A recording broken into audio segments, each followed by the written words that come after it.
నిజంగా ఇదైతే వేరే లెవెల్ అనే చెప్పాలి. నార్త్ ఇండియాలో గేమ్ చేంజర్ సినిమా బుకింగ్స్ అయితే నెక్స్ట్ లెవెల్ ర్యాంపేజ్ అయితే కంటిన్యూ అవుతుంది. నిజంగా అక్కడైతే యునానిమస్ టాక్ అయితే వచ్చింది సినిమాకి. మన Delhi bookings, Jaipur bookings, Ahmedabad bookings అయితే నిజంగా ఫైర్ మోడ్లో అయితే ఉన్నాయి. నిజంగా డబుల్ డిజిట్ ఓపెనింగ్ అయితే మనమైతే హిందీ బెల్ట్లో అయితే చూడబోతున్నాం.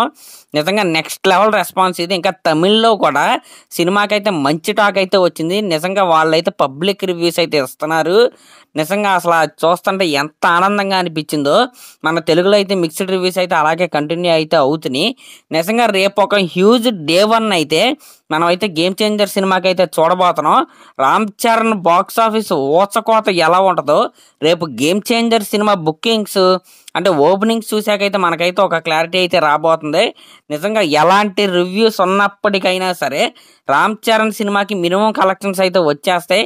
అది మరొకసారి గేమ్ చేంజర్ సినిమాతో అయితే ప్రూవ్ అవబోతుంది. నేనైతే ఉన్న బుకింగ్స్ ప్రకారం గేమ్ చేంజర్ సినిమా డే 1 అయితే 150 నుంచి 180 crores మధ్యలో అయితే వస్తానైతే అనుకుంటున్నా. మనకైతే దీనిపై క్లారిటీ అయితే రేపు పొద్దునైతే రాబోతుంది. సరే మరి రేపు డే 1 కలెక్షన్స్ వీడియోతో అయితే కలుద్దాం. Thank you.